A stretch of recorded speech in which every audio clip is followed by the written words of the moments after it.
বিশ্বের চতুর্থ পরাশক্তির নতুন নাম এখন ইরান। যুদ্ধের মধ্য দিয়ে বিশ্বের চতুর্থ পরাশক্তি হিসাবে আত্মপ্রকাশ করতে যাচ্ছে ইরান।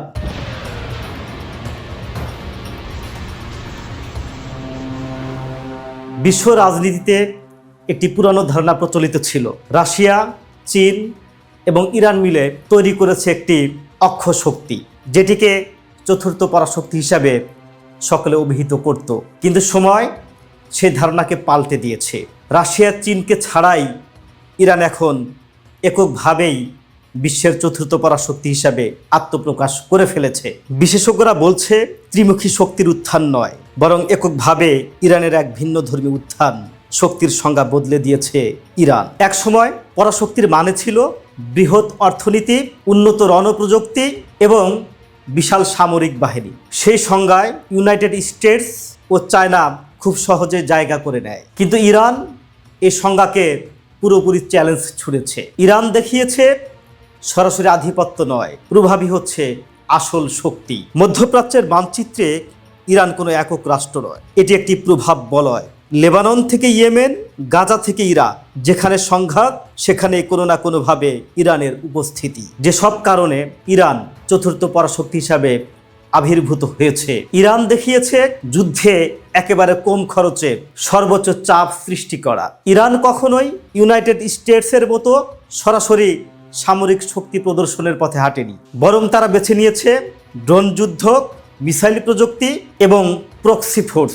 এই কৌশলকে বলা হয় অ্যাজাইমেট্রিক ওয়ারফেয়ার, যেখানে দুর্বল পক্ষ শক্তিশালী পক্ষকে অপ্রত্যাশিতভাবে চাপে ফেলে। স্ট্রেইট অফ হরমুজের মতো গুরুত্বপূর্ণ সামুদ্রিক পথকে কেন্দ্র করে ইরান বারবার দেখিয়েছে বিশ্ব অর্থনীতির নাড়ি ধরতে হলে সুপার পাওয়ার হওয়া জরুরি নয়। এখন আসছি চীন ও রাশিয়া কেন এই আলোচনা থেকে পিছিয়ে পড়ছে। চায়না অর্থনীতিতে বেশ শক্তিশালী, কিন্তু তারা কখনোই সরাসরি সংঘাতে জড়িত হতে চায় না। তারা অনেক সময়ই নিরপেক্ষ অবস্থান নেয়। রাশিয়া সামরিকভাবে শক্তিশালী হলেও ইউক্রেন রাশিয়া যুদ্ধে তারা তাদের সীমাবদ্ধতা প্রকাশ করেছে, বিশেষ করে অর্থনীতি ও দীর্ঘমেয়াদী যুদ্ধ পরিকল্পনা। অন্যদিকে ইরান কোন সম্পদ নিয়েও আমেরিকা ইসরায়েলের উপর বহুমাত্রিক চাপ তৈরি করতে পারছে। কূটনীতির নতুন খেলোয়াড়, বহুদিন ধরে নিষেধাজ্ঞায় থাকার পরেও ধীরে ধীরে নিজেকে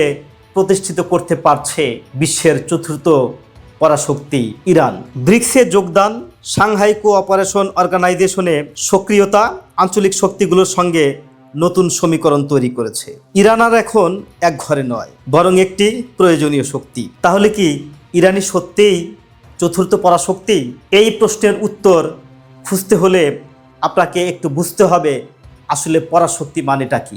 যদি আপনি অর্থনীতি ও প্রযুক্তি দিয়ে পর্যালোচনা করেন তাহলে ইরান এখনও অনেক পিছিয়ে। কিন্তু যদি প্রভাব, কৌশল এবং সংঘাত নিয়ন্ত্রণের প্রভাব দিয়ে বিচার করেন তাহলে আপনাকে ভাবতেই হবে ইরান নিজেকে চতুর্থ পরাশক্তি হিসাবে প্রতিষ্ঠিত করতে পেরেছে। ইরানকে চতুর্থ পরাশক্তি বলা হয়তো এখনো বিতর্কিত, কিন্তু এটুকু নিশ্চিত ইরান শুধু এখন একটি আঞ্চলিক শক্তিই নয়, ইরান এখন বিশ্বের গেম চেঞ্জার। বিশ্ব রাজনীতির পুরনো নিয়ম যেখানে শক্তির মাপকাঠি নির্ধারণ করত, ইরান সেখানে নতুন এক সত্য সামনে এনেছে। শক্তি মানে শুধু ক্ষমতা নয়, শক্তির মানে হচ্ছে প্রভাব বিস্তার করা। ইরান ইসরায়েল আমেরিকা যুদ্ধ ভবিষ্যতে কোন দিকে গড়াতে পারে বা এই পরিস্থিতি কোন দিকে মোড় নেয়, এর যদি কোনো আপডেট তথ্য আমাদের সামনে আসে তাহলে সরাসরি আমরা আপনাদের সাথে সেটি শেয়ার করব।